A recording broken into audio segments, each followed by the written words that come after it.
자, 여러분들이 지금부터 할 거는 우리가 단원으로 넘어갔습니다. 단원으로 넘어가서 페이지 172쪽부터 우리가 진행을 할 건데 단원은 3단원이고요. 변화와 다양성에 대해서 우리가 학습을 하게 될 겁니다. 변화와 다양성에는 첫 번째로 나오는 게 화학 변화가 나와요. 화학 변화가 나옵니다. 근데 요거를 딱 들어가기 전에 우리가 잠깐 생각을 해볼 게, 여러분들 중학교 때 중3 때 했을 거예요 아마. 중3 때 이런 내용을 하지 않았나요? 물리 변화, 화학 변화, 요런 내용을 얘기를 했을 거예요. 기억에 나는 친구가 있나?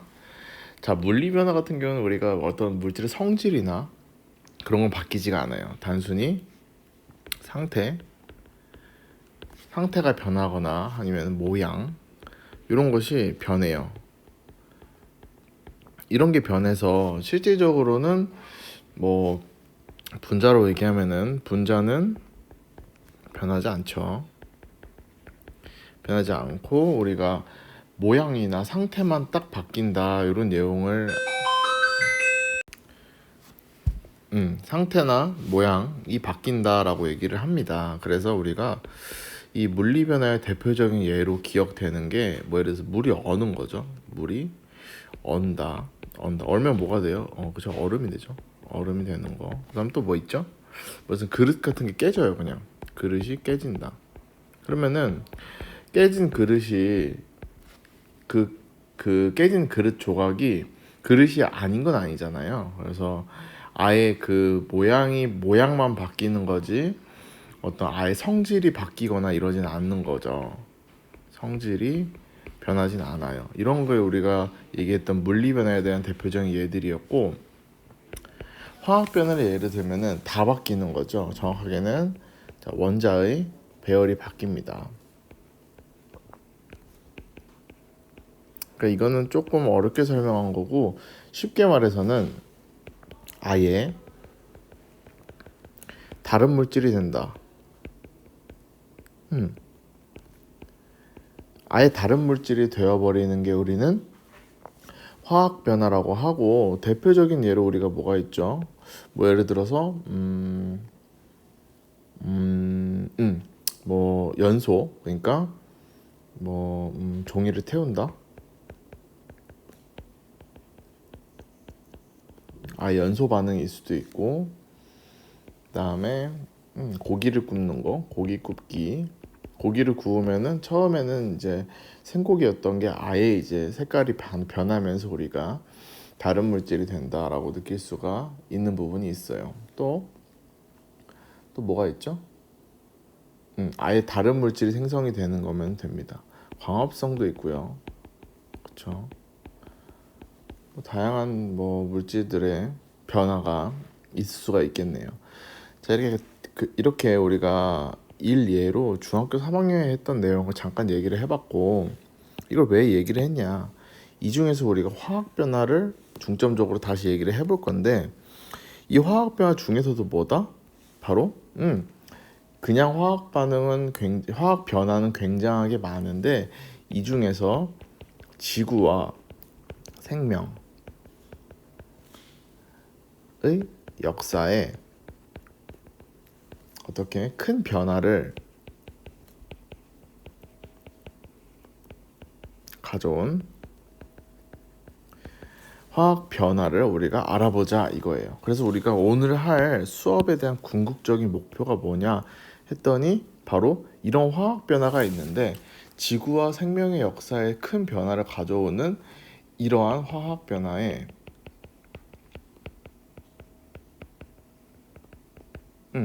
뭐다? 공통점은 뭐지?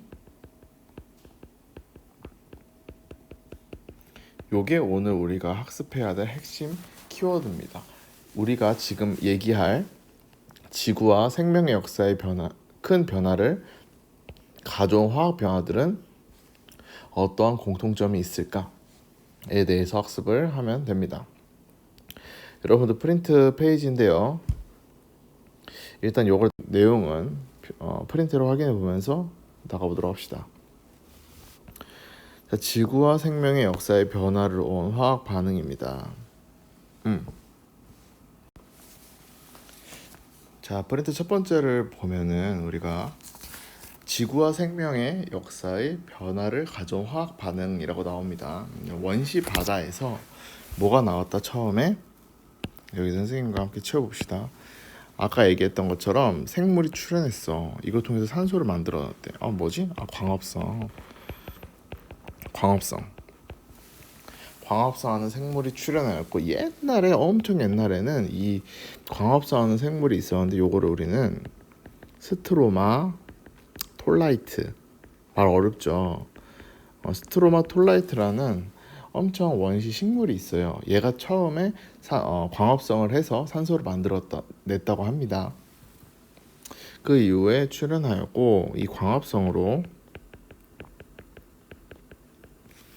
생성되는 산소의 체크, 산소에 한번 별표 쳐볼까요? 산소에는 바닷속에 철과 결합을 하여 산화철도 생성을 하고 이후에 대기 중으로 방출돼요. 대기 중으로 방출된 어떤 거다? 산소겠죠. 산소는 오존층을 이번에 형성을 합니다. 대기 중으로 나갔으니까. 그래서 오존층을 만들어서 우리가 우주에서 오는 유해한 우주선들 있잖아요. 여기서 말하는 우주선이라고 하는 거는 몸에 해로운 그런 자외선들을 얘기를 합니다. 그래서 그런 걔네들을 오존층이 다 막아주고 있는 거예요. 어떻게? 맨 처음에 했던 광합성부터 시작했는데 산화철도 만들고 대기 중으로 방출돼서 오존층을 형성하는 데까지 기여한다.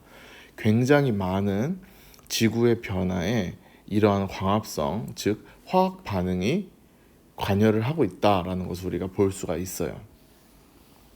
자, 두 번째는 화학 반응에서의 공통점은 무엇일까라고 얘기를 하면서 선생님이 여기 빈칸을 많이 뚫어놨습니다. 첫 번째 구분이에요. 뭐죠? 우리가 지금 대표적으로 얘기했던 맞아요. 광합성입니다. 광합성이고요. 광합성은 옆에 있는 거는 위에 있는 내용이랑 거의 유사해요. 광합성에 의해서 생성된 어떤 거? 산소죠.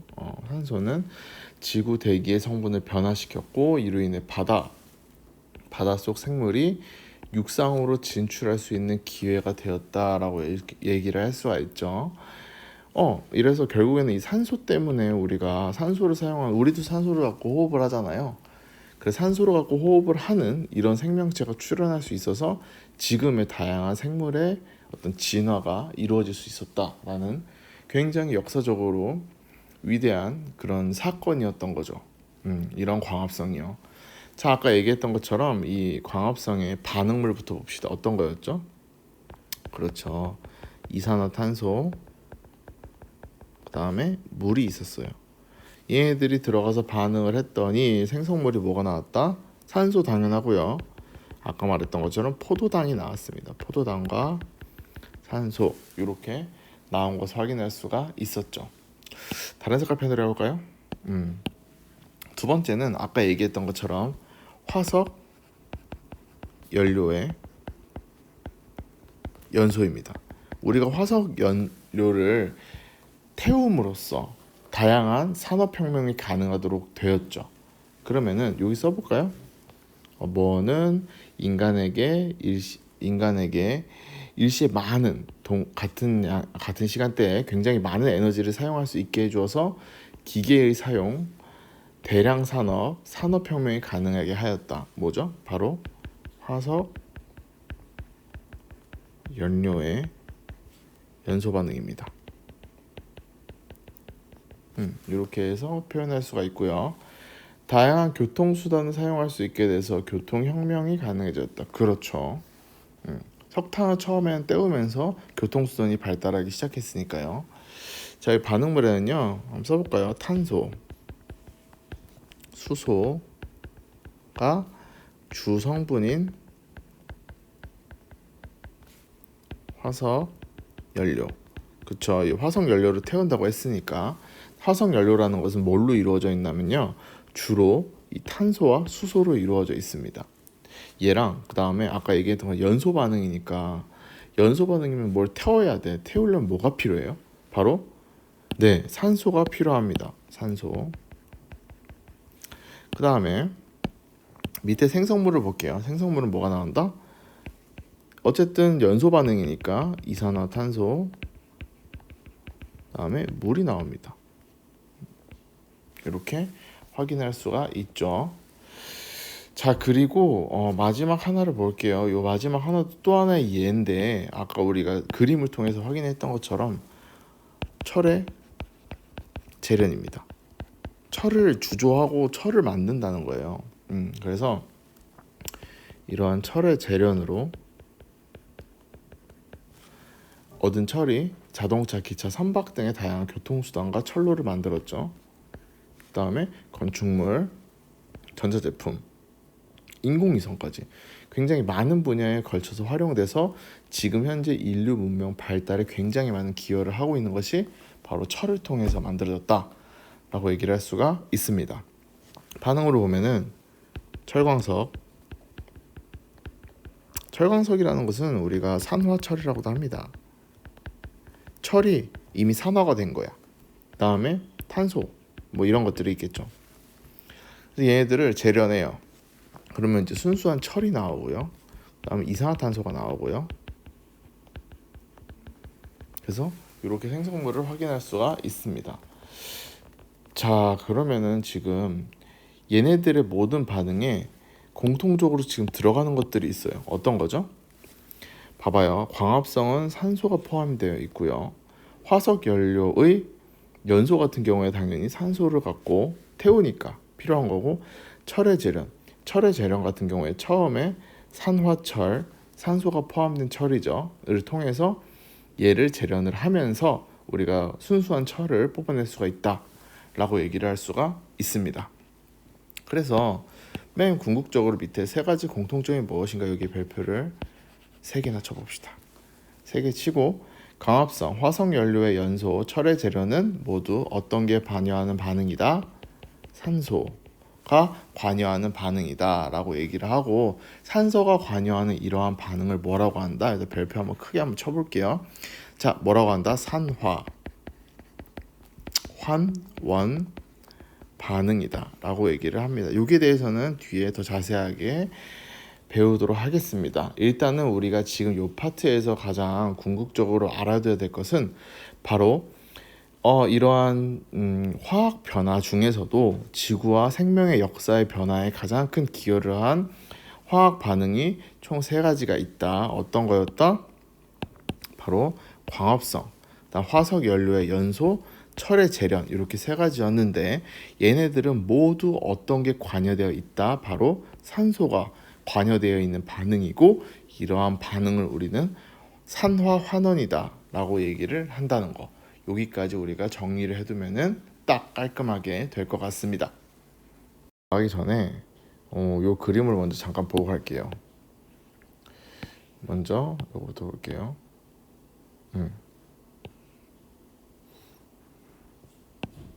자, 요게 지금 어떤 그림인가요? 요건 지금 광합성에 대한 해당하는 그림입니다. 광합성이 뭐예요? 여러분들 들어봤나요? 네, 여기가 지금 잎이 있죠. 여기 잎이 있어요. 잎에서 어떤 일이 일어나면요, 주변에 있는 요 이산화탄소 있죠. 요게 이산화탄소, CO2 이산화탄소죠. 이산화탄소가 잎 안으로 들어갑니다. 그래서 쭉 저 뿌리부터 이렇게 쭉 올라온 이제 물관이죠. 따라 올라온 이 물이 있어요. 이 물과 이산화탄소가 반응을 합니다. 이렇게 반응을 해서 어떤 걸 생산하냐면 얘네들이 지금 생장에 활용할 수 있는 포도당과 그 다음에 요게 중요한데 산소를 만들어내는 거예요. 포도당하고 산소를 만들어내서 아예 지금 시작은 물과 이산화탄소가 반응을 했는데 궁극적으로는 포도당과 산소가 만들어진다. 그러면은 아예 다른 물질이 만들어졌으니까 이거는 화학 변화네. 이렇게 얘기를 할 수가 있는 거죠. 이렇게 얘기를 할 수가 있어요. 그러니까 화학 변화긴 화학 변화인데 얘네들을 통해서 우리가 그 식물의 잎을 통해서 이산화탄소가 들어오게 되고 이거를 통해서 화합성이 들어가죠. 광합성을 하여 포도당과 산소를 만들어내서 우리가 지금 숨을 쉴 수 있는 산소를 만들어낼 수 있다. 옛날에는 엄청 원시였던 옛날 지구 같은 경우에는 이러한 산소를 식물을 통해서 산소를 만들어내면서 지금의 지구의 산소가 형성이 되었다. 이런 내용도 있습니다. 두 번째는 뭘까요? 요건데 두 번째는 요 그림 한번 볼게요. 자, 이거가 지금 뭐예요 이게? 이게 지금 안에 용광로예요. 용광로. 요게 용광로예요. 이 용광로 안에 뭐를 녹였냐면요, 철을 녹였어요. 안에 녹여서 지금 안에 붓고 있는 중이거든요. 이러한 철의 재련을 통해서도 우리가 다양한 일상생활에서 필요한 물건들을 만들 수가 있는 거고, 철을 통해서 우리가 다양한 물질들을 또 개발을 할 수가 있는 거였죠. 우리가 지금 주변에 사용하는 것만 봐도 철로 주조된 게 굉장히 많습니다. 이런 걸 통해서도 우리가 알 수가 있죠. 또 뭐가 있나요?